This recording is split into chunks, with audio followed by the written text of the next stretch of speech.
국민의힘이 2020년 출범한 이후 8번째 비상대책위원회를 꾸린 가운데 비상대책위원장 겸직을 수락.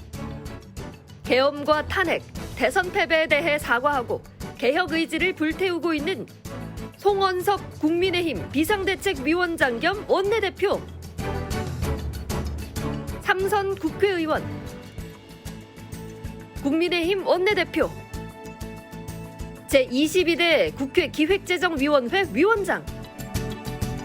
국민의힘은 더 이상 물러설 곳이 없다며 국민이 공감하는 혁신을 실천과 행동으로 보여주겠다고 강조. 국민의힘은 더 이상 물러설 곳이 없습니다. 당에 남아있는 낡은 의식과 관행, 제도와 문화를 모두 벗어 던지겠습니다. 국민들께서 공감할 수 있는 획기적이고 포괄적인 혁신안을 마련해서 구호가 아닌 실천으로, 말이 아닌 행동으로 당의 변화를 보여드리겠습니다. 송원석 비대위원장이 생각하는 당내 혁신 방안과 거대 여당의 맞설 전략, 집중 분석합니다. 국민의힘이 강도 높은 쇄신 의지를 다지며 비상대책위원회를 꾸리고 혁신위원회 출범을 앞두고 있습니다. 국민의힘 송원석 비상대책위원장 겸 원내대표와 얘기를 나눠보겠습니다. 송 위원장님 안녕하십니까? 네, 안녕하세요. 네, 송 의원은 원내대표를 맡고 계신데 지금 비상대책위원장까지 겸직하게 됐습니다. 책임이 막중한데요. 8월 전당대회 예정일까지 한 달 정도의 시간입니다. 어떤 점에 역점을 둘 계획이신지요? 예, 지금 비상대책위원장을 맡았습니다. 8월 중하순경 대관이 되는 날짜를 통해서 전당대회를 할 것이고, 그때 되면 새로운 당 지도부가 구성이 될 것입니다. 새로운 당 지도부가 구성될 때까지 비상대책위원장을 맡게 되었는데, 이 기간 동안에 안으로는 철저한 자기 혁신부터 시작을 해야 되겠습니다. 네. 혁신을 통해서 우리 내부 역량을 좀 키우고요. 밖으로는 유능한 정책 대안으로서 정부 여당이 잘못하는 것에 대해서는 투쟁하고 견제하고 대안을 제시하고, 그렇게 함으로써 국민들의 신뢰를 다시 회복할 수 있도록 최선을 다하겠습니다. 국민 여러분들께서도 좀 더 애정어린 마음으로 지켜봐 주시고 국민의힘이 거듭날 수 있도록 기회를 한 번 더 주시기를 간곡히 당부드립니다. 네, 송 대표께서는 국민의힘은 더 이상 물러설 곳이 없다면서 개혁 의지를 천명한 바가 있습니다. 방금 또 자기 혁신 강조하셨는데요. 쇄신의 출발점은 김용태 전 비대위원장이 제시한 윤 전 대통령 탄핵 반대 당론 포기 등 이게 5대 혁신안을 수용하는 것이어야 한다, 이런 견해가 있습니다. 이 점에 대해서는 어떻게 보세요? 예, 김용태 비대위원장이 굉장히 좋은 제안을 했다고 생각을 합니다. 그런데 이 부분에 대한 당내 논의라든지 협의가 진행이 좀 부족한 점이 있기 때문에 네. 조속히 혁신위원회를 출범시켜서 혁신위원회에서 김용태 비대위원장의 혁신안을 포함을 해서 논의하도록 하겠습니다. 예를 들자면 우리 당에 혁신해야 될 과제가 100개 정도 있다고 한다면 네. 김용태 비대위원장의 안은 그중에 5가지 정도다, 이렇게 생각을 하고요. 그리고 제가 비대위원장으로 들어서면서 처음 바로 첫날 계엄이라든지 탄핵이라든지 대선 패배에 이르는 일련의 과정에서 국민 여러분들의 눈높이에 미흡한 점이 있다는 부분에 대해서는 먼저 사과를 했다는 점을 네. 말씀드립니다. 저희들은 국민 여러분들께서 그만해도 되었다라고 할 때까지 끊임없이 쇄신의 노력을 다해 나가도록 하겠습니다. 그리고 안철수 혁신위원장을 지금 내정을 했는데요. 네. 아마 안철수 혁신위원장의 혁신안이 잘 성사되고 다음 지도부에서 잘 시행될 수 있도록 옆에서 최선을 다하도록 하겠습니다. 그렇다면 안철수 혁신위에는 뭐 김용태 전 비대위원장이 제시한 안들이 논의되거나 또 수용될 가능성도 있다, 이렇게 보시는 거군요. 안철수 혁신위원회에서 그 부분을 포함을 해서 네. 그 부분뿐만이 아니라 우리 당이 지금 쇄신해야 될 과제는 매우 많다고 생각을 합니다. 네. 그런 부분들을 종합적으로 총괄적으로 논의하고 당 내외의 의견을 수렴하는 과정을 잘 거칠 것으로 지금 기대하고 있습니다. 네. 혁신 변화의 핵심은 인적 쇄신이 돼야 한다, 이견이 없어 보입니다. 친윤계 중진의 총선 불출마라든가 이선 후퇴 선언 등에 대해서는 어떻게 보세요?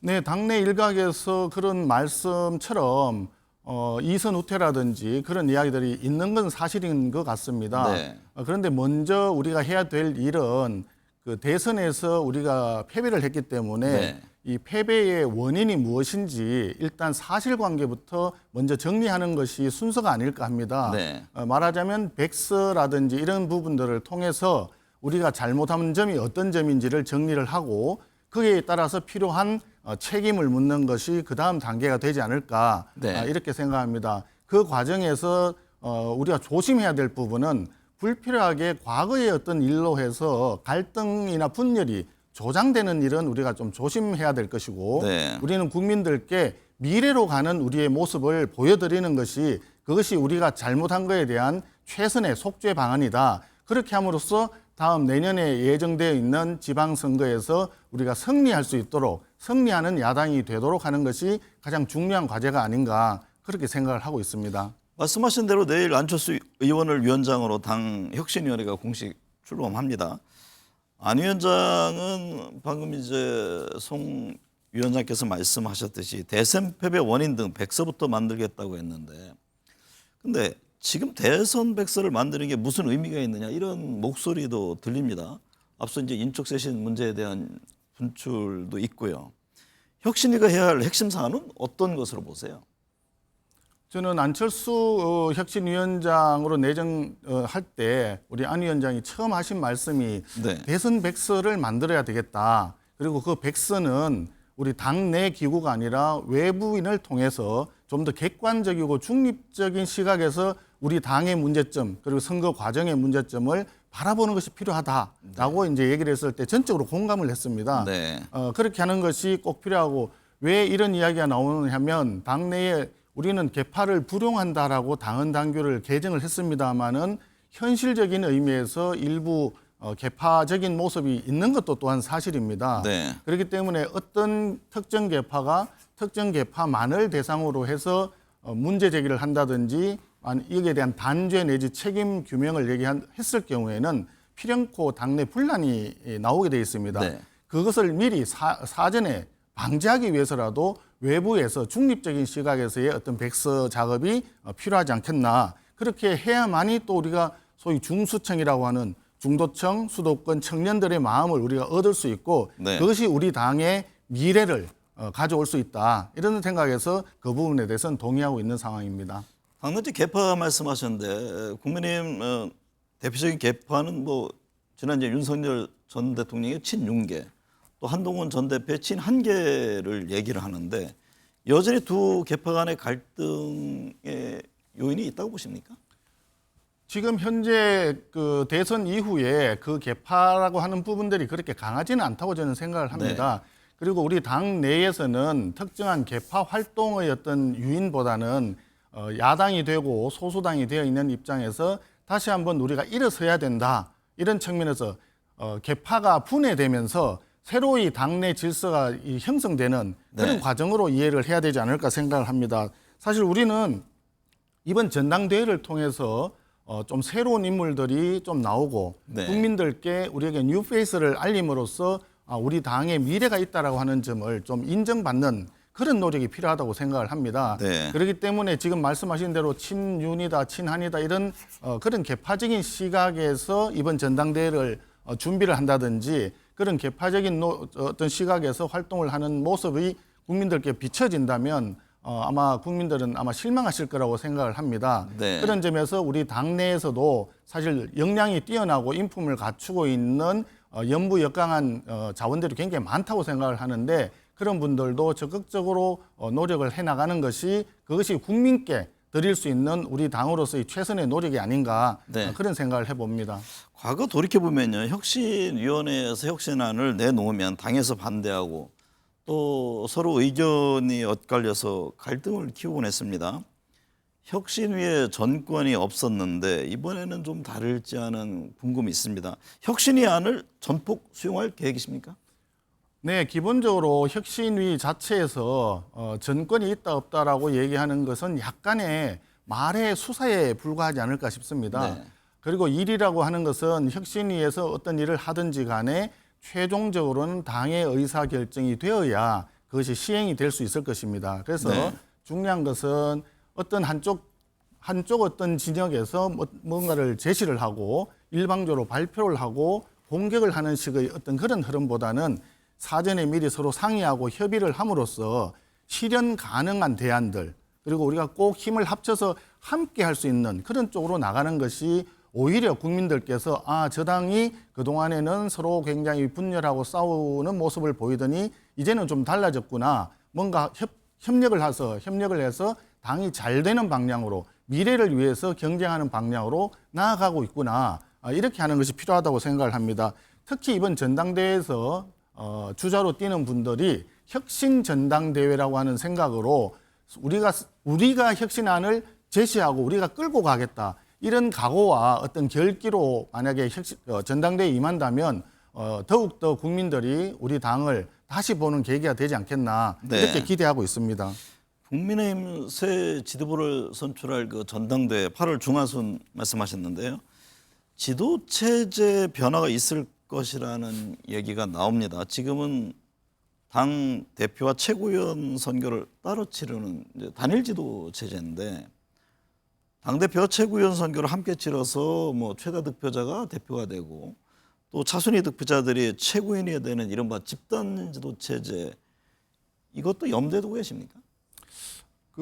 저는 사실 그 부분에 대해서 염두에 두고 있거나 이런 상황은 아닙니다. 근데 우리 당내의 일각에서는 현재 이제 그 대표를 뽑는 어떻게 보면 메이저리그하고 네. 최고위원을 뽑는 마이너리그가 이렇게 구분되어 있다 보니까 당의 그 중량감 있는 인사들이 최고위원 투표에 선거에 적극적으로 임하지 않는 그런 모습들이 사실 좀 있었습니다. 네. 그러다 보니까 선출 과정을 좀 합치는 게 좋지 않겠나 이런 제안을 했던 것 같습니다. 네. 그런데 그런 부분들은 지금 현재 단계에서 우리가 소수 야당이 되어 있는 입장에서 장점도 있을 수 있지만 또한 단점도 있을 수 있다. 그리고 이미 우리가 집단 지도 체제를 하면서 과거에 조금 최고위원들 간의 어떤 이해 차이 때문에 국민들께 좀 좋지 않은 모습으로 비춰진 적이 있습니다. 네. 그래서 그런 점을 종합해서 정리를 해야 된다고 생각을 하는데 장단점을 잘 분석해 보겠습니다만은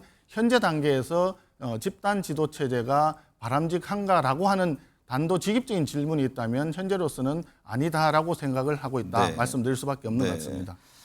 당대표 후보로 누가 나설지도 관심입니다. 김문수 전 대선 후보, 한동훈 전 대표, 나경원 의원 등이 거론되는데요. 김용태 전 비대위원장도 얘기가 되고 있고요. 앞서 이제 새로운 인물 말씀하셨는데 좀 더 다양한 후보들이 나오기를 기대하고 계시는 겁니까? 전당대회는 사실상 그 정당 입장에서는 굉장히 중요한 네. 축제의 장이 되어야 한다고 생각합니다. 그렇게 하려고 하면 기존에 이미 지난번에 대선 과정에서 많은 분들이 훌륭한 우리 당의 주자들이 뛰었지만 전당대회를 통해서 좀 새로운 얼굴들이 나타나면 국민들께서 더 관심을 많이 가지지 않으실까 저는 그렇게 생각을 합니다. 네. 어떤 특정 인물이라기보다는 기본적으로 당의 어떤 변화와 혁신과 함께 단합과 통합해서 단결해서 싸울 수 있는 그런 당을 이끌 수 있는 사람들이 나왔으면 좋겠고요.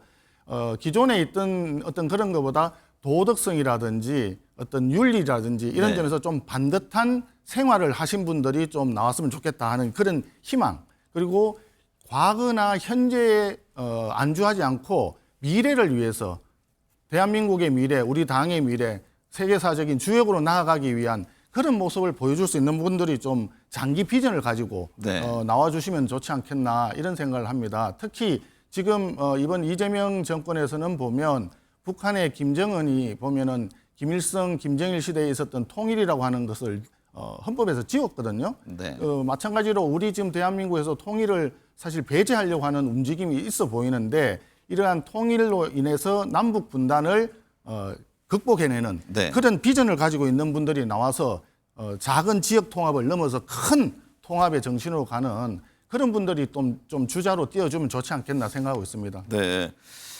김민석 국무총리가 임명됐습니다. 김 후보자에 대해 국민의힘은 반대했고 국회 인준 표결에 불참했는데 거대 여당 앞에 무력해 보입니다. 거대 여당에 맞설 전략이 잘 보이지 않는다 이런 지적도 있는데요. 이에 대해서는 어떤 입장이세요?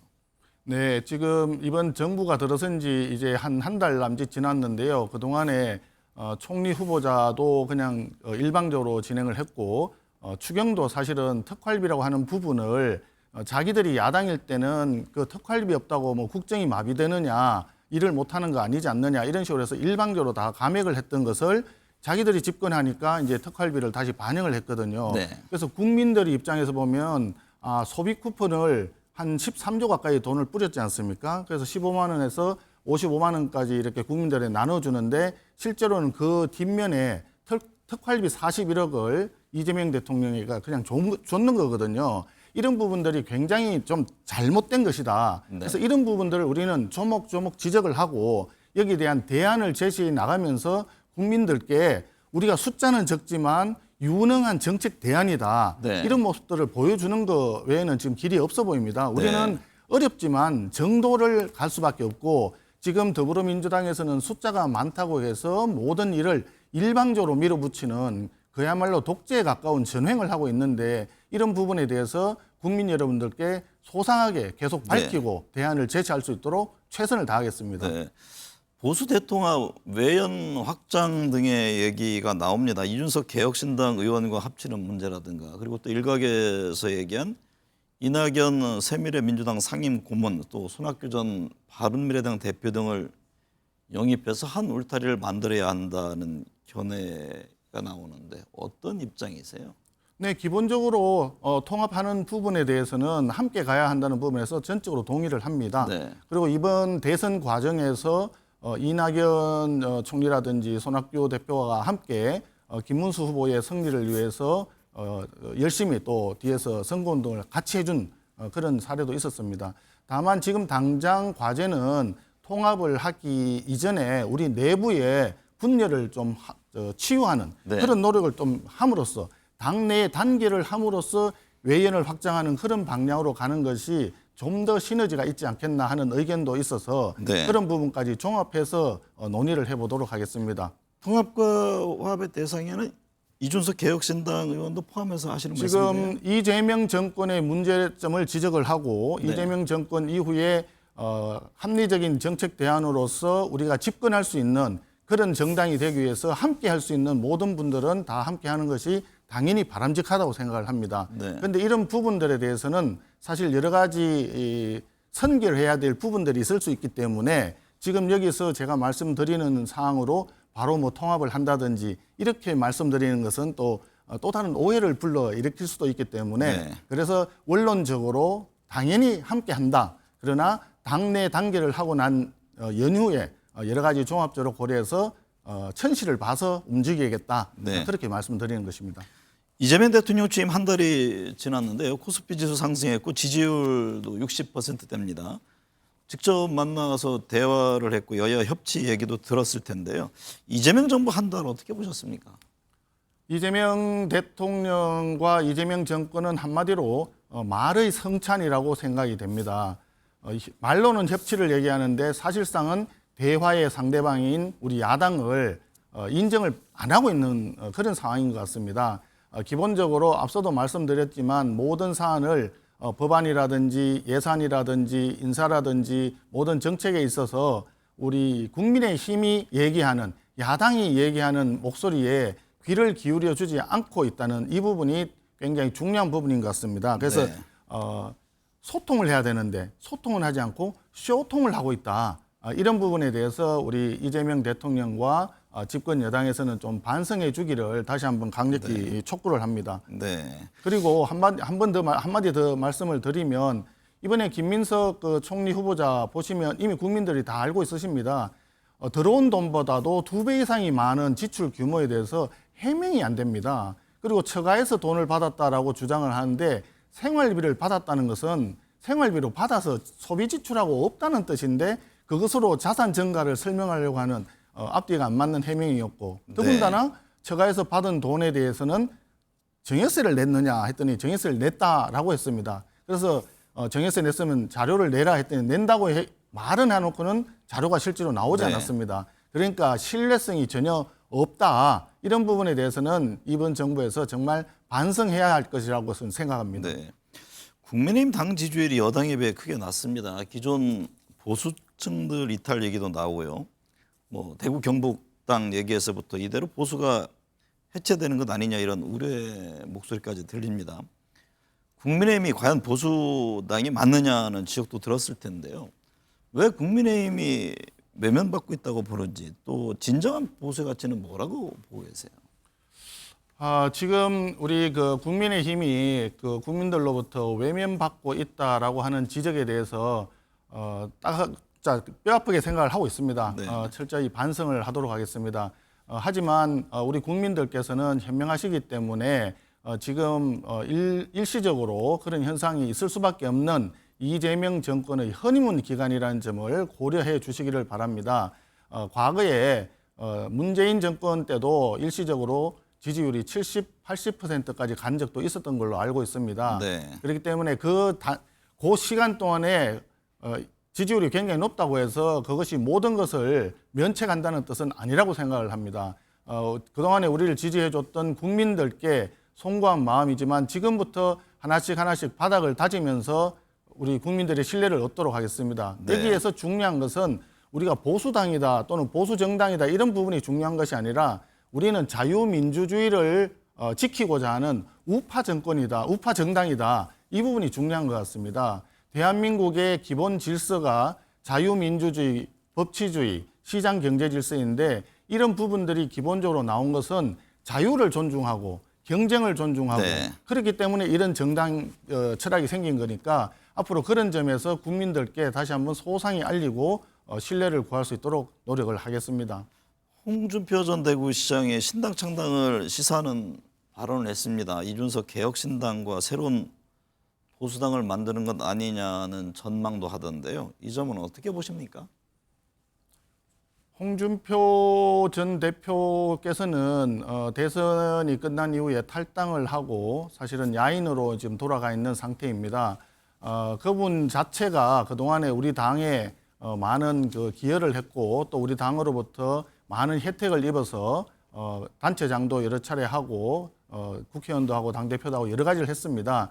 그런 분이 말씀하시는 내용이기 때문에 모두가 다 우리 당을 사랑하는 마음에서 나왔을 것이라고 저는 그렇게 생각을 합니다. 네. 그렇지만 이렇게 실천하는 방식에 있어서는 자기가 몸을 담았던 어떤 정당에 대해서 좋지 않은 이야기를 하고 그렇게 하는 것은 원로로서 바람직한 행동일까 하는 점에서는 좀 의구심이 들고 있습니다. 그리고 지금 현재도 우리가 나아가야 될 방향이 조금 전에 말씀드렸지만 좌파 정권들이 잘못하고 있는 대한민국을 잘못 이끌고 있는 부분에 대해서 우리가 힘을 합쳐서 이걸 막아야 되고 우리 우파가 생각하는 자유의 가치, 자유민주주의의 가치를 실현하기 위해서 대동단결해야 될 시점이라면 그런 점에 맞도록 행동하시고 말씀해 주시면 훨씬 더 우리 사회 정치계의 원로로서 국민들의 존중을 받지 않겠나 하는 생각을 조심스럽게 해봅니다. 다시 뭐 당으로 모시고 오거나 그럴 생각은 없으십니까? 예, 그분의 그 선택이라고 생각을 합니다. 네. 앞으로도 힘이 되는 데까지는 이재명 정권의 잘못을 우리가 공격하면서 바로잡기 위한 노력으로 모든 열려있는 마음으로 모든 일을 해나가도록 하겠습니다. 네. 새 정부가 출범했고 여야 곧 새로운 지도부가 선출될 텐데요. 양당이 새롭게 출발하는 만큼 갈등과 대립이 아닌 대화 타협의 새로운 정치권의 모습 기대해 봅니다. 오늘 함께해 주셔서 감사합니다. 고맙습니다.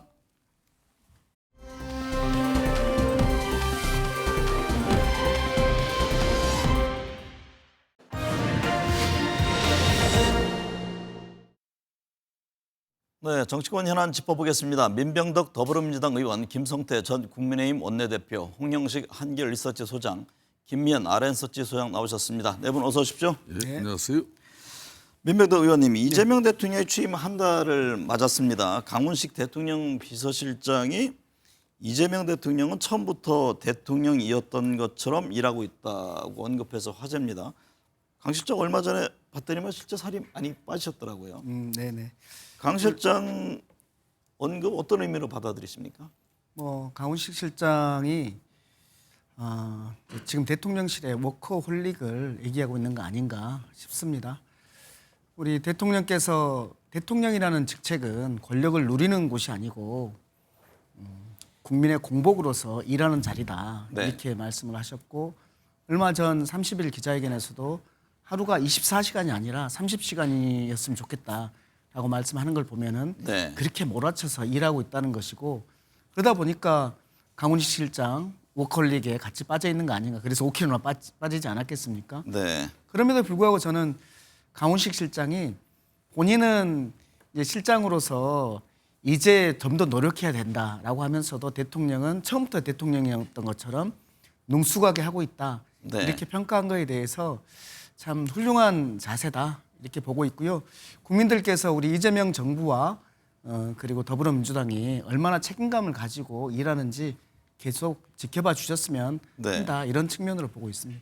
김성태 전 대표님, 이재명 대통령의 소통 행보를 이어가고 있습니다. 광주에 이어 대전에서도 타운홀 미팅을 통해서 소상공인과 과학기술인 등을 만나 직접 목소리를 들었는데요. 이 대통령의 민생 행보 어떤 평가신지요? 이재명 대통령이 뭐 국민들 다 한결같이 하는 이야기지만 대통령이 되고 난 뒤에 상당히 지금 뭐 인수위 기간도 없이 이제 조기 대선 결과로 대통령 또 직을 수행하는 상당히 경무임에도 불구하고 일은 힘들지만은 본인은 상당히 그 일에 대단히 지금 만족하고 또 일에 집중하는 그런 모습으로 보이죠. 네. 맨 처음에 이제 울산에서 시작돼 가지고 광주에 이렇게 타운홀 미팅도 대체적으로 계기 없이 또 참석자들과 있는 그대로 막 소통하고자 해가지고 네. 또 뭐 좋은 반향.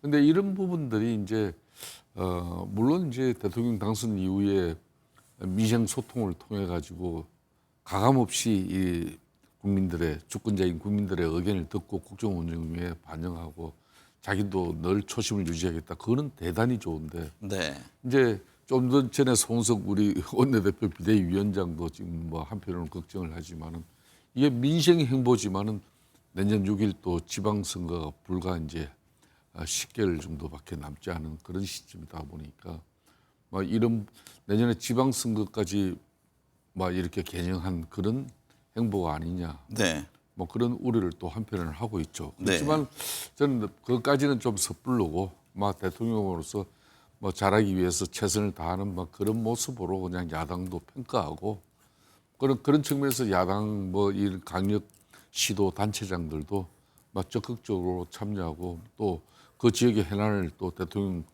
민생 소통을 통해서 풀어나가는 뭐 그런 설기로움하고 지혜로움도 발휘했으면 좋겠어요. 네. 홍영식 소장님, 이재명 대통령이 지난 3일에는 비주섭단체 야 5당 지도부와 오찬 회동을 했습니다. 혁신당, 진보당, 개혁신당, 기본소득당, 사회민주당에 참석했는데요. 이전에는 이제 뭐 민주당, 국민의힘 지도부와 만났고요. 취임 한 달 동안 이렇게 야당 지도부를 자주 만난 대통령이 있었나요? 잘 없었죠. 뭐 제가 기억에도 없는 것 같고요. 그럼에도 불구하고 이재명 대통령이 이렇게 비교섭 단체 정당하고 소통을 강화하는 것은 실제 지금 뭐 낮다고 볼 수는 없겠지만 이재명 대통령의 지지율이 한 60% 정도 전후가 나오는데 아무래도 국정 초반에 국정을 수행하는 과정에서 충분하다고 보기는 어렵고 조금 아쉬운 부분이 있죠. 뭐 지금 민주당 국회의원 의석수가 170명대가 되고 우호적인 정당 의석수까지 합하면 190석 전후가 되는데 네. 원내 힘으로 밀어붙이는 것은 가능하겠지만 그러나 지금 국민들의 여론을 놓고 본다면은 지금 충분히 아직 국민의 어떤 그 민심이 또는 지지율이 충분히 모아지지 않았다. 네. 그런 차원에서 아마 그런 민심을 모으기 위한 과정으로 봅니다. 네. 김명 소장님, 지난 3일 열린 취임 30일 기자회견에서 지지율 60% 질문에 이재명 대통령은 60%는 그렇게 높은 숫자는 아닌 것 같다라면서 몸을 낮췄습니다. 지난주 갤럽 조사에서는 65%를 기록했는데요. 지지율 상승에도 불구하고 자세를 낮췄는데 여론 전문가가 보시기에는 어떻습니까? 욕심이 많으신 거죠. 제가 보기에는. 왜냐하면은 아마도 이제 허니문 기간 중에는 이재명 대통령은 아마도 문재인 대통령 시기하고 좀 비교를 하시는 것 같아요. 문재인 대통령 때는 허니문 기간이 이제 지지율이 80%까지 육박을 했기 때문에 본인 지지율이 이제 60% 매우 높은 숫자입니다. 그럼에도 불구하고 본인이 보기에는 뭐 높지 않다고 말씀을 하시는 것 같은데 개인적으로 보기에는 이재명 대통령 같은 경우는 상당히 짧은 정치 경력에도 불구하고 이 호불호가 매우 갈린 후보였습니다. 네. 좋아하는 사람은 아주 좋아했지만 싫어하는 사람은 아주 싫어했거든요. 그런 관점에서 봤을 때 저는 좀 개인적으로는 이 허니문 기간에도 대통령 지지율이 50% 후반대 정도 나오지 않을까 예상을 했었거든요. 60% 넘어가기 좀 힘들지 않을까. 왜냐하면 이제 한 달이라는 기간은 매우 이제 문재인 대통령을 이재명 대통령을 평가하기에는 좀 짧은 기간입니다. 네. 그럼에도 불구하고 지금 60% 이상을 넘어서 나오는 거는 상당히 높은 숫자임에도 불구하고 대통령 본인은 만족하지 못하는 것 같은데 그럼에도 불구하고 제가 지금 말씀드리고 싶은 거는 이 PK 지역하고 그리고 대구 경북 지역 불경에서는 이 갤럽 조사에서는 저는 깜짝 놀랐습니다. 네. 이 PK에서 지금 잘하고 있다는 긍정평가가 60%가 나왔거든요. 네. 그리고 부정평가는 26%에 불과하고 TK 지역에도 잘하고 있다는 응답이 56%에 나왔다는 말입니다. 이건 상당히 경이로운 숫자입니다. 왜냐하면 TK, PK에서는 특히나 이 이재명 대통령에 대한 비토 세력이 비토 감정이 매우 강했던 지역인데 네. 그리고 대선 때도 정말 30에서 40% 정도 득표를 올리지 못했는 지역인데 아무리 허니문 기간이라고 하더라도 이 정도 숫자가 나왔다고 하는 거는 저는 매우 경이로운 숫자이기 때문에 대통령이 지금 이렇게 말씀하시는 거는 너무 욕심이 많은 게 아닌가 네. 싶습니다. 민병득 의원님, 네. 취임 30일 기자회견에서 이재명 대통령은 최근 정부가 내놓은 고강도 수도권 부동산 대출 규제 대책과 관련해서 맛보기에 불과하다고 말했습니다. 시장은 이게 수도권 집값 상승세가 계속된다면 언제든 추가 대책을 내놓을 수 있다 이런 의미로 해석하던데요. 맞습니까? 그렇죠.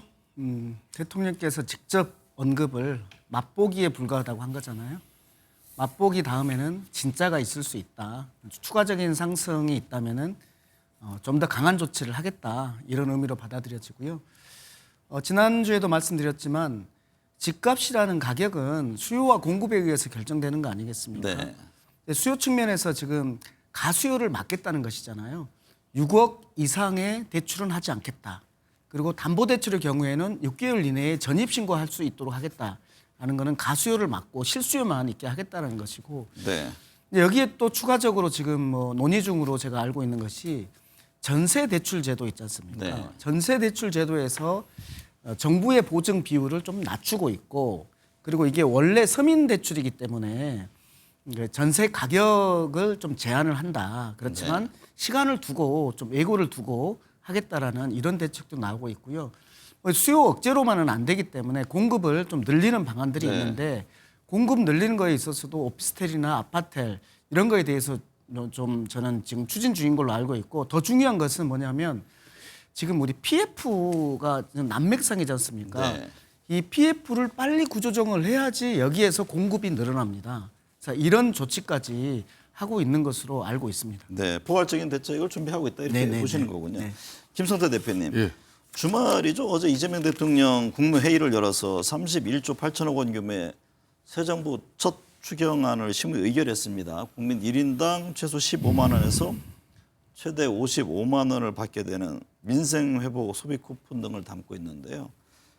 이 대통령은 최대한 신속한 집행을 강조했습니다. 내수 소비 심리 회복에 어느 정도 도움이 될까요?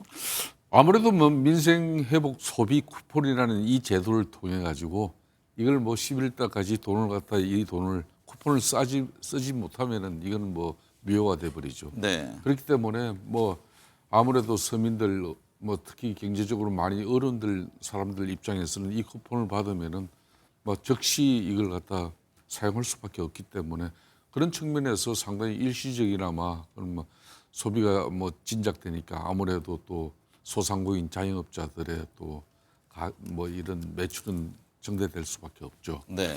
그런데 이런 뭐 추경을 건 31조 8천억 정도 규모를 상당히 꽤 규모가 됩니다. 네. 이런 추경을 확정 지을 때 같은 경우는 더군다나 뭐 대통령 당선되고 첫 추경이기 때문에 야당도 일정 부분 뭐 협조를 할 그런 자세가 돼 있더라고요. 그런데 네. 막판에 좀 몇 가지 문제 때문에 이게 여야 합의 간의 완전한 그런 본회의 추경 처리가 이루어졌으면 상당히 국민들도 참 오랜만에 이 국가 뭐 채무는 이제 늘어나지만은 그래도 이 마중물로서 이 돈이 잘 쓰여지길 바라는 그런 국민 측면에서는 그래도 여야 간에 머리를 맞댄 결과다 이렇게 좋은 결과를 받을 수도 있는데 이게 한편으로는 이게 참 가장 쟁점이 된 게 이 개인 부채 탕감에 있어 가지고도 이게 인도적 차원으로 갈 것이냐 안 그러면은 도덕적 해이를 걱정하면서 일정 부분 네. 이 특별 채무 조정 패키지라는 이 프로그램으로 이걸 갖다 지원을 할 건데 이 부분에 대해서 여야 간에 좀 제대로 된 그 합의를 이뤄내지 못하고 그냥 정부의 방침대로 가는 건데 그러면 7년 이상 연체된 5천만 원 이상 개인 채무 이하 개인 채무를 탕감하는 부분인데 이걸 이재명 대통령 방식으로서 이걸 정부가 일정 부분 하다 보면 이게 네. 계속해서 이제 도덕적 해이가 발생하는 이 부분, 이 제도 이걸 앞으로 국민들이 이제 어떻게 받아들일 것인가 저는 네. 그게 상당히 걱정이 돼요. 홍준표 소장님, 방금 이제 김성태 전 대표께서 말씀하셨듯이 국민의힘에서 이번 추경안에 반대했습니다. 민주당의 32조 추경에 대해서 나라 국간을 거덜낸다 이런 지적인데 민심은 어떻게 반응할까요? 이거는 뭐 사실 추경을 통해서 이렇게 예산이 집행이 될 때 우리가 보통 이야기하기를 일단 당장은 효과가 있을 거예요. 네. 당장은 효과가 있겠지만 길게 봤을 때는 이것이 당장은 달콤하게 느껴져도 길게 보면은 선맛으로 느껴질 수 있는 여지가 있습니다. 우리나라가 국가 부채가 많지가 않다면 큰 문제가 안 되겠죠. 지금 이 기업 가계 부채가 뭐 지금 거의 한도의 한계상을 넘어서 있는 상태에서 그나마 조금 여유가 있는 게 정부 부채인데 그것도 실제 지금 놓고 보면은 적은 편이 아니에요. 이런 상태에서 재정 예산을 이런 식으로 내보내는 것에 대해서 국민들이 완벽하게 지금 합의를 할 수 있을까? 그래서 당장은 제가 볼 때 뭐 여론은 나쁘지는 않을 거예요. 이걸 네. 집행했을 때. 그러나 나중에 정부 부채 논쟁으로 들어가게 되면은 그때 가면은 장기적으로 봐서는 부정적인 영향이 클 가능성이 있습니다. 김명수 소장님, 이번 추경안에는 앞서도 얘기했습니다만 7년 이상 장기 연체된 5천만 원 이하 개인의 채무를 소각하거나 조정해 주기 위한 배드뱅크 설립 예산 4천억 원이 반영됐습니다. 이 대통령은 이게 못 갚는 게 확실하다면 정리를 해줘서 벼랑 끝에 몰린 자영업자를 구해야 한다 이런 취지인데요. 국민의힘은 이미 빚을 갚은 채무자에 대한 역차별이다 이런 주장입니다. 민심은 어떻게 받아들일까요? 아까 우리 이제 김성태 의원님께서 지적해 주신 것처럼 이 도덕적 해이라고 생각하시는 분이 국민들은 좀 많은 것 같아요. 그래서 이 배드뱅크 관련된 그 정책에 관련된 여론조사 결과를 그동안 좀 살펴보면 부정적인 의견이 긍정적인 의견보다 좀 많은 편이었습니다.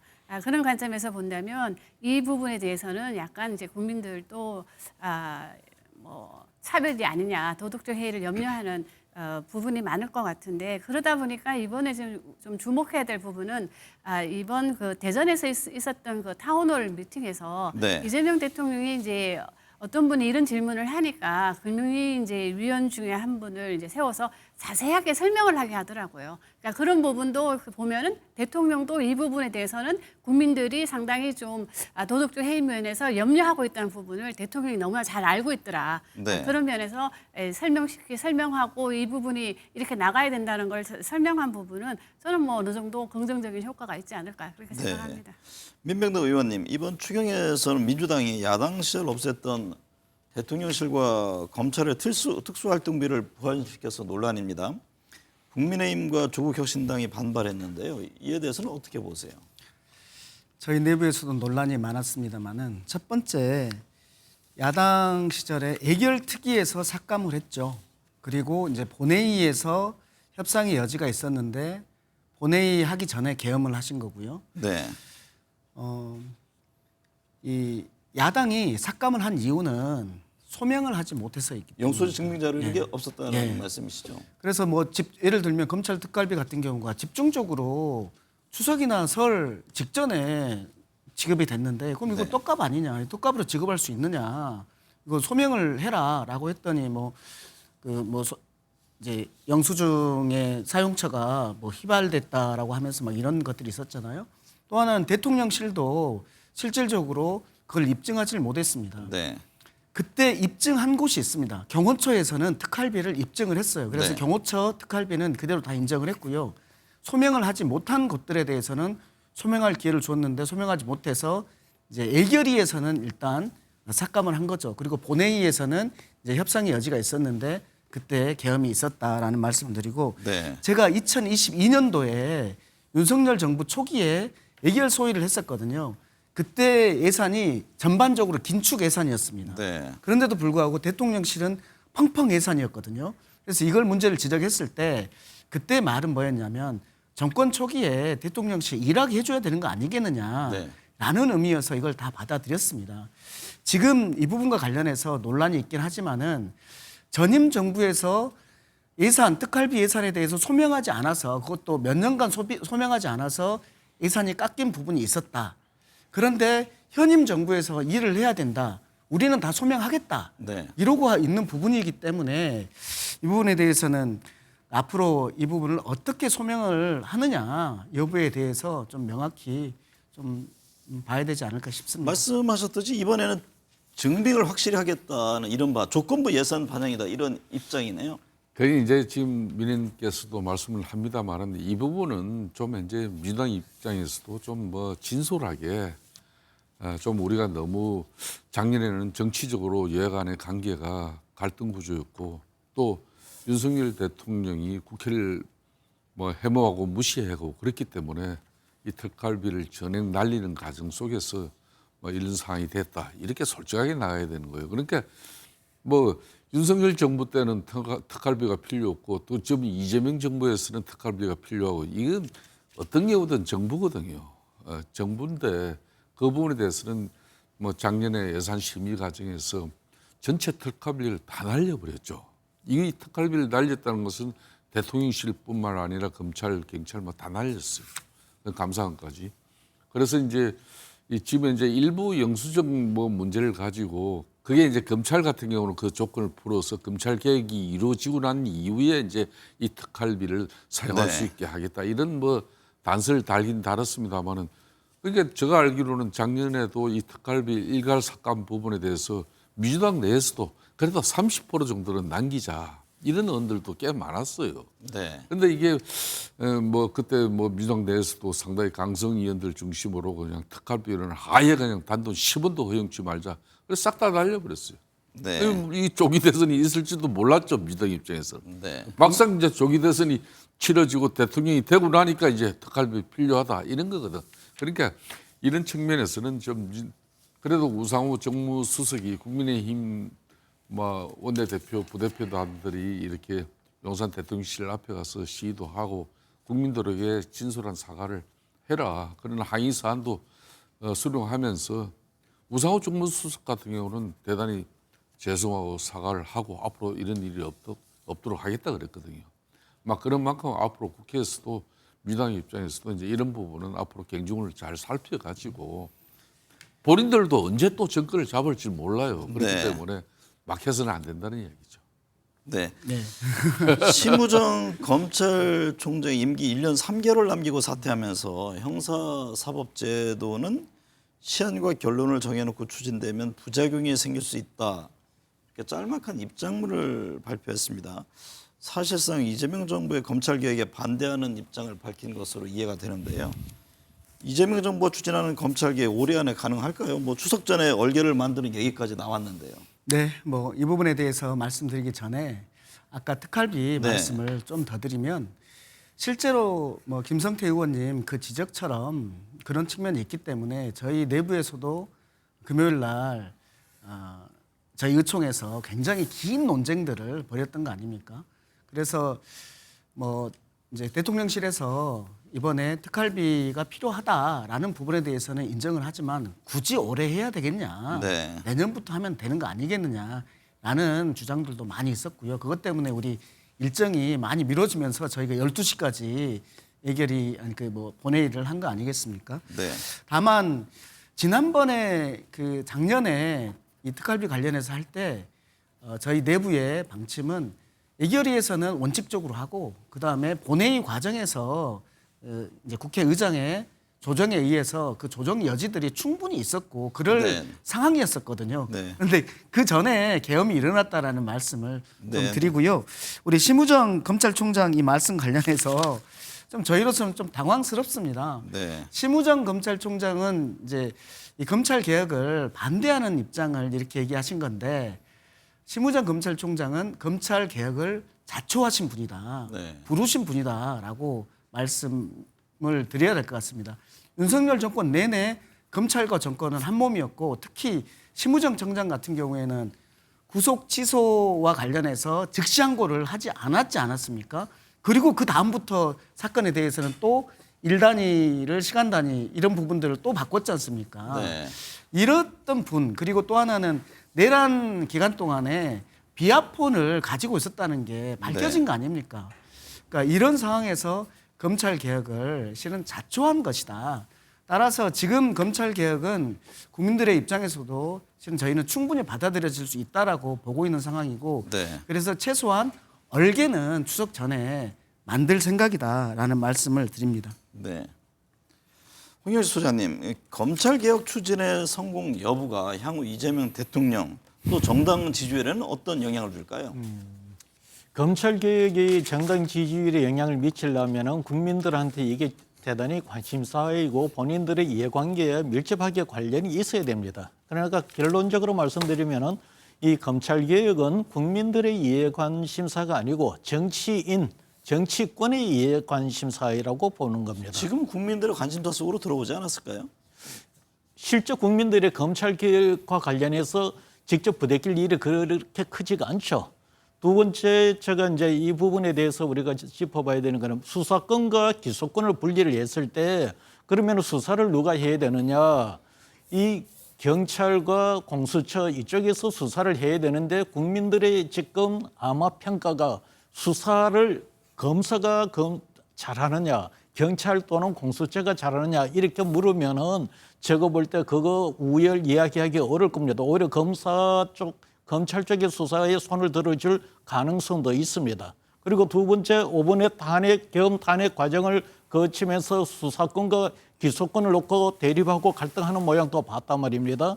이런 상황에서 이 검찰 개혁 문제는 정치인과 정치권의 이해관계로 보는 거고 이것은 어떻게 결론이 나든 제가 볼 때 프레임, 즉 그 진영 논리에 의해서 여론이 서로 강화되는 쪽으로 결정이 날 가능성이 크다. 네. 저는 이래 봅니다. 김명수 의원님은 어떻게 보세요? 이 검찰 개혁이 대통령과 정당 지지율에 지금 홍 소장님은 큰 영향이 없을 거다 이런 설명이신데 김 소장님 시각은 어떠세요?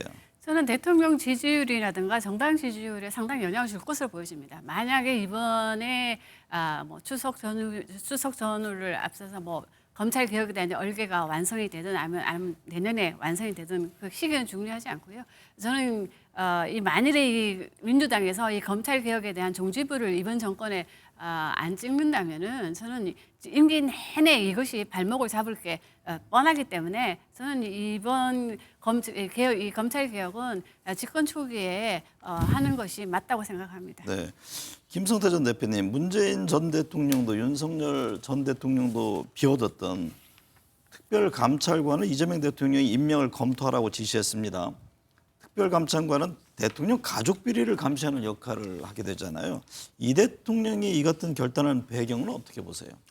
저는 개인적으로 본인이 야당 대표로서 또 윤석열 특히 대통령 3년 그리고 사실은 문재인 전 대통령 앞에 시절에도 그때 당내 경선에 치열한 그 결과 끝에 문재인 당시 후보가 대통령이 되고 그 이후에 5년 동안에 사실상 문재인 정권 시절에도 이재명 지금 현 대통령은 많은 어려운 시간을 경험했어요. 네. 제가 그때 원내대표를 했기 때문에 그 내용을 상당히 잘 압니다. 그렇기 때문에 저는 한 달 동안에 이재명 대통령이 국정 운영을 전반적으로 수행해 나가면서 나름 뭐 여러 가지 성과도 있고 국민들에게 상당히 통합된 그런 정부로서의 안정감도 불러일으키는 여러 가지 뭐 인사뿐만 아니라 애교 안보 그런 측면에서 네. 뭐 평가도 있지만은 이 특별감찰관 임명을 자진해서 하겠다 이렇게 결정한 부분은 이거는 대단히 잘했다고 제가 칭찬하고 싶어요. 네. 근데 과거에 이제 문재인 대통령 때도 이게 특별감찰관 제도가 2015년도 박근혜 대통령 시절에 만들어졌습니다. 네. 근데 박근혜 대통령 때는 임명을 안 했어요. 그다음에 문재인 대통령도 임명할 거니까 이게 국회에서 추천하는 것이거든요.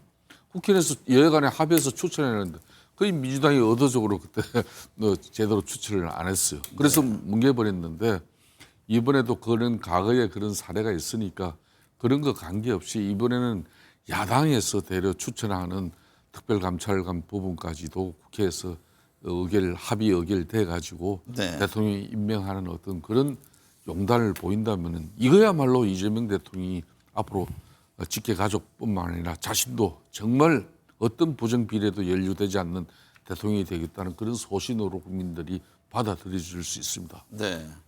김미연 소장님, 이재명 대통령이 행정수도 완성 공약과 관련해서 제2 대통령 집무실 또 국회 세종의사당으로서의 절충안을 제시했는데요. 민심은 어떻게 반응할까요? 저는 충청권에는 상당히 영향을 줄 것으로 보여집니다. 왜냐하면 네. 이번 주 나온 여론조사 결과를 보면 이 충청권에서 이 대통령 지지율이 좀 하락했거든요. 저는 그것이 이제 해수부 부산 이전 이런 것이 영향을 미쳤다고 보여지기 때문에 이 세종시 완성에 대해서 이 충청권 민심은 상당히 민감하기 때문에 저는 이 부분에 대해서는 상당히 충청권에 영향을 줄 것으로 보여집니다. 네. 민병덕 의원님, 김민석 총리가 헌법상의 총리 역할을 제대로 수행할 것이냐, 뭐 참모장이냐, 실세냐 여러 해석이 나오잖아요. 새 정부가 추진하는 정보조직 개편으로 정부 예산 기능 또 수사기관을 통제하는 국가수사위원회가 총리실 산하로 갈 예정이잖아요. 이재명 정부에서의 김민석 총리 역할은 어떤가요? 저는 뭐 잘할 거라고 봅니다. 네. 64년생 동갑내기고요. 그리고 이제 아주 일을 많이 같이 하시면서 깊은 신뢰관계가 쌓였다라고 봅니다. 네. 그래서 대통령의 지시를 받는 그런 총리가 아니라 대통령과 이 정치를 같이 하는 그런 그 파트너로서 네. 정책 파트너로서 그리고 뭐 다른 것과 관련해서도 논의하는 실질적인 파트너로서의 역할을 충실히 해낼 거라고 봅니다. 네. 김성태 전 대표님, 장관 후보자 인사청문회 앞두고 있잖아요. 야당인 국민의힘은 각 후보자들에 대한 의혹들을 제기하고 있습니다. 과연 한 방이 있을지 어떤 전략으로 임할지 궁금한데요. 핵심 쟁점은 어떤 게 될까요? 그러니까 김민석 총리 그때 후보 청문회 과정을 이렇게 지켜보면서 네. 야당인 이제 국민의힘이 저 청문회 원내 전략, 이 청문회 전략 자체가 제가 볼 때는 좀 부실했다. 그 청문위원장까지도 그렇지 않아도 민주당에 비해서 청문위원도 현격하게 위원 숫자도 부족한데 거기다가 위원장까지 맡았단 말입니다. 네. 그러다 보니까 스피커 하나가 더 줄어들었죠. 다른 예를 들어서 그렇듯이 앞으로 이제 이 장관 청문회 같은 경우는 반드시 발품을 팔아야 된다. 네.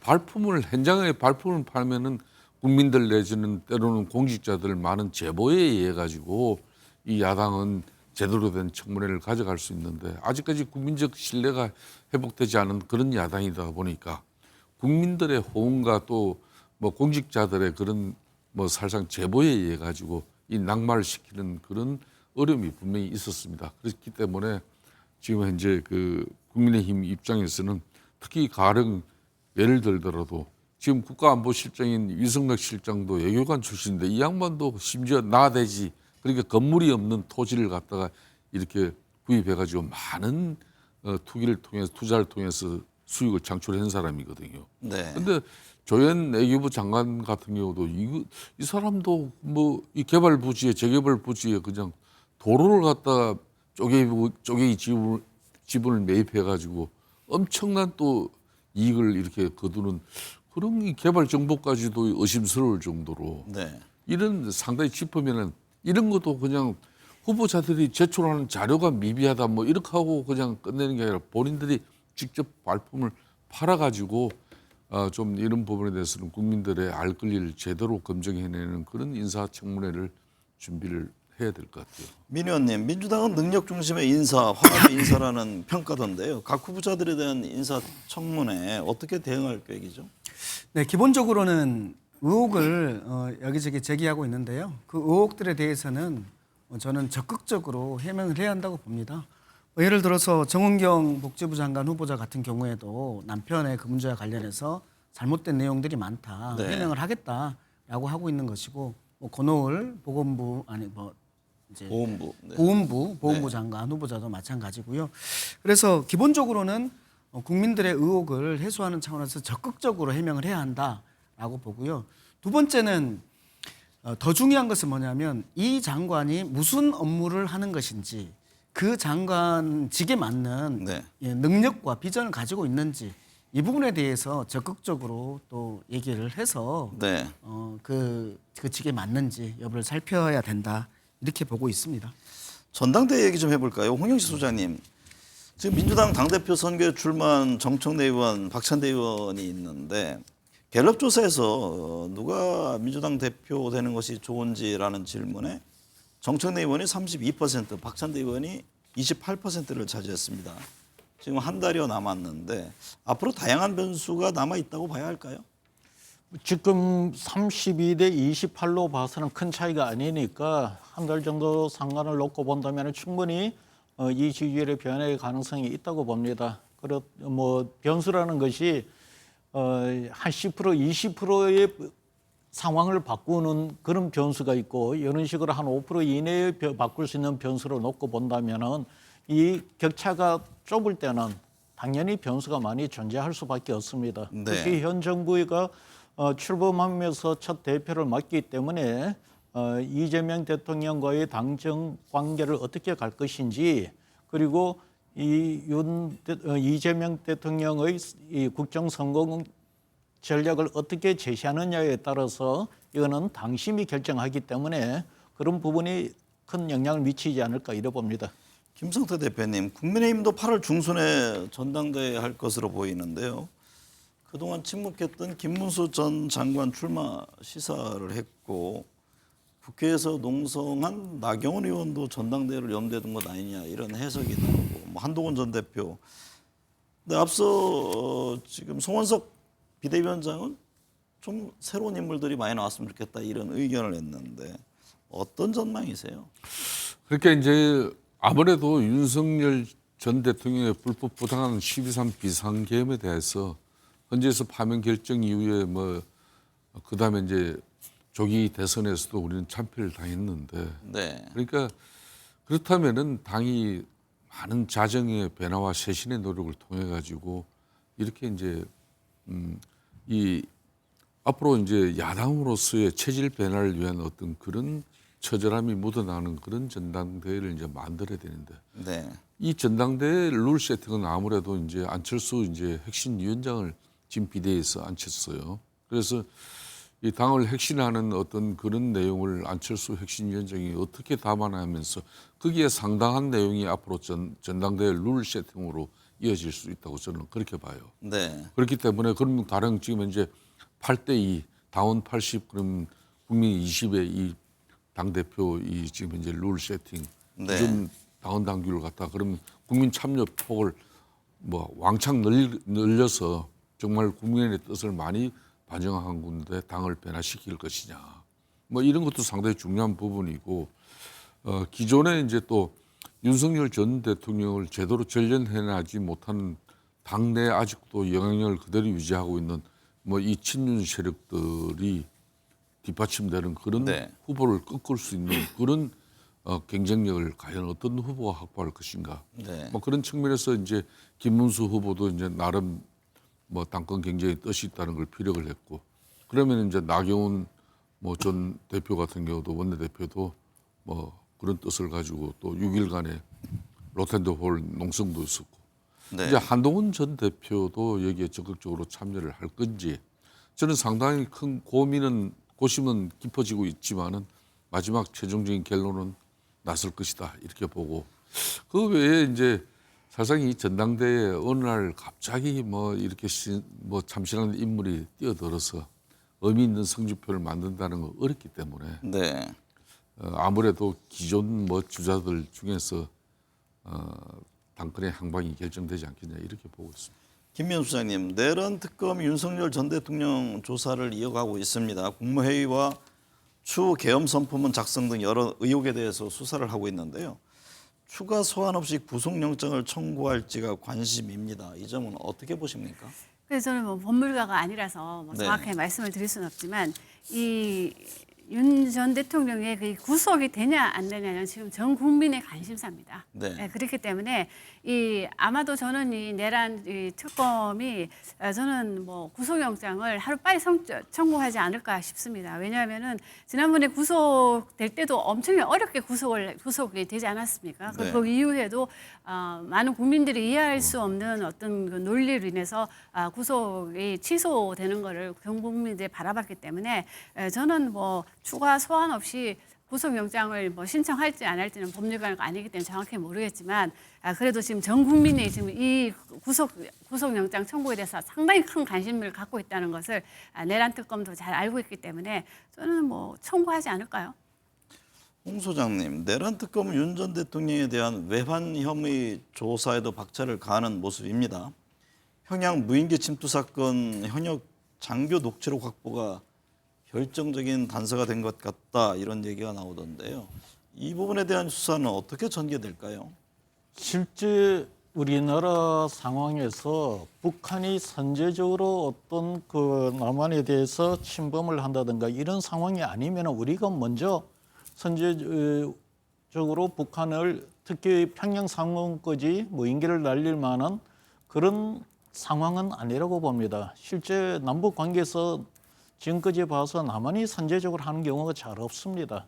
그런데 이것은 좀 명확히 파악을 해야 될 것이고 이것이 특히 2달 이후에 있었던 계엄과 관련해서 어떤 형태로든 관련이 된다면은 계엄을 위해서 이 남북 간의 화약고가 될 수 있는 이 대북 카드를 활용했다 이런 그 논리가 성립될 수가 있어서 네. 이 부분은 뭐 제가 볼 때는 명백히 규명을 해야 되지 않을까 보여집니다. 네. 민병덕 의원님, 김건희 특검은 주가 조작 의혹을 받는 이은근 전 삼부토건 대표를 상대로 우크라이나 재건 사업 추진을 둘러싼 의혹을 집중 조사했고 양평 고속도로 의혹도 수사하고 있는데요. 김건희 여사 관련 수사는 어떻게 보고 계세요? 이번 3대 특검에서 가장 많은 사건이 있는 곳이 김건희 특검이죠. 네. 도이치모터스, 삼부토건, 그리고 양평, 거기에 또 명태균 이렇게 있는데요.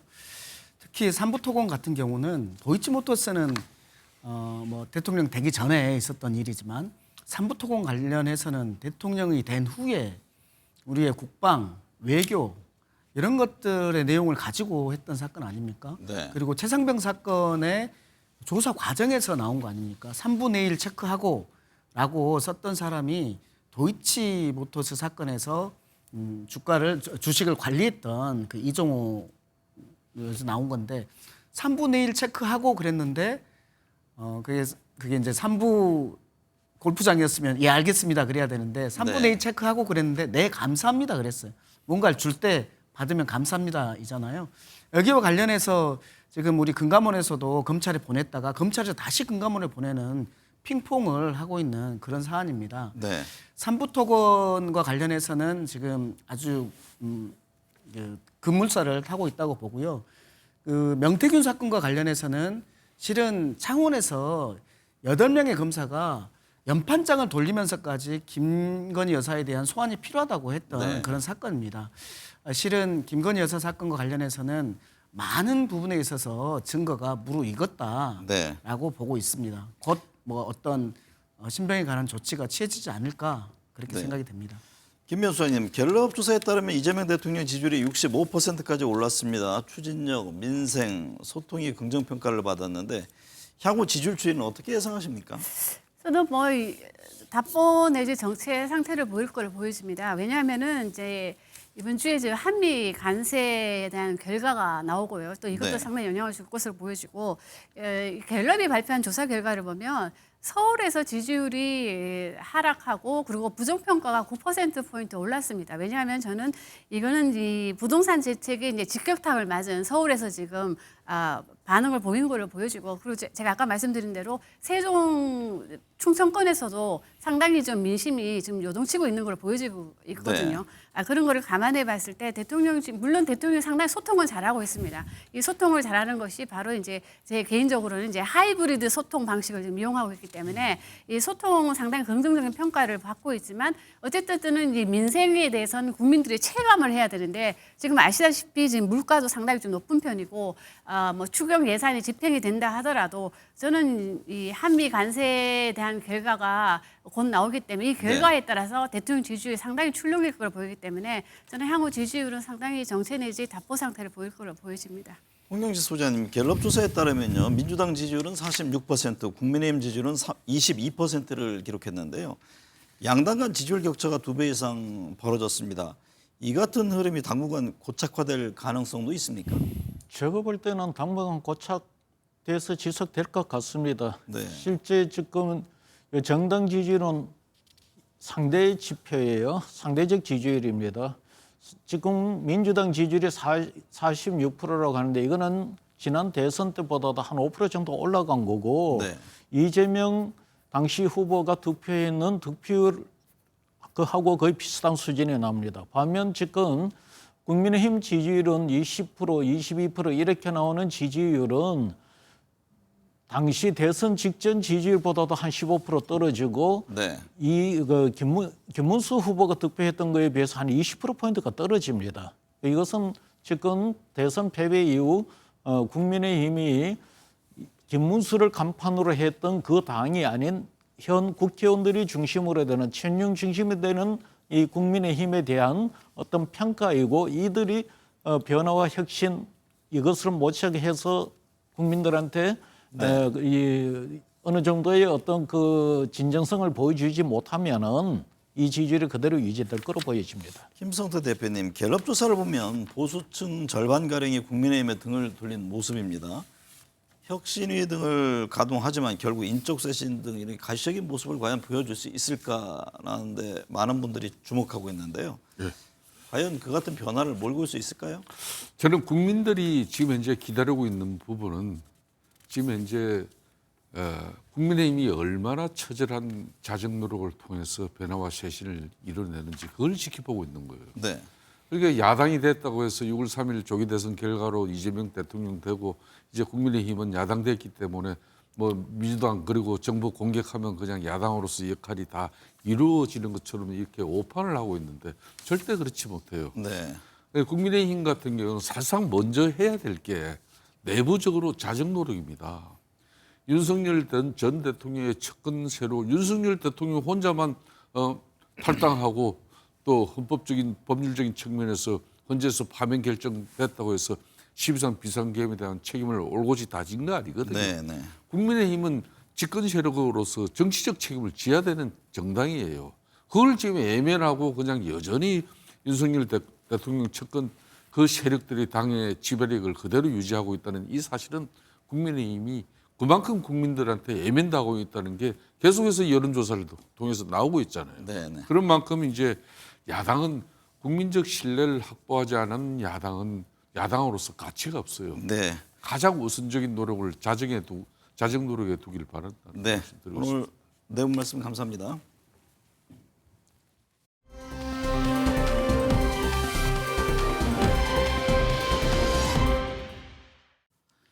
이재명 정부 출범 한 달 많은 변화를 목격하고 있습니다. 12.3 계엄으로 촉발된 대한민국의 불안정성이 안정 국면으로 접어들었습니다. 특히 대국민 소통과 능력 중심의 인사, 문제 해결형 대통령의 행보에 호응하고 있습니다. 야당과의 대화 등 정치 복원에 대한 기대도 큽니다. 하지만 과제는 여전히 산적해 있습니다. 경제 회복과 한반도의 평화 정착 등 풀어야 할 숙제가 많습니다. 이재명 대통령은 과거 김대중, 노무현, 문재인, 박근혜 전 대통령과는 달리 행정가 출신 지도자입니다. 성남시장, 경기도지사 등 행정 성과를 토대로 대통령이 된 만큼 행정부 수반으로서의 문제 해결 능력이 남다를 수밖에 없을 것이라는 설명입니다. 실용주의, 규제 혁파, 국민 통합, 성과 중심의 정책 등으로 대한민국 발전의 새로운 모습을 기대합니다. 시청해주신 여러분 감사합니다.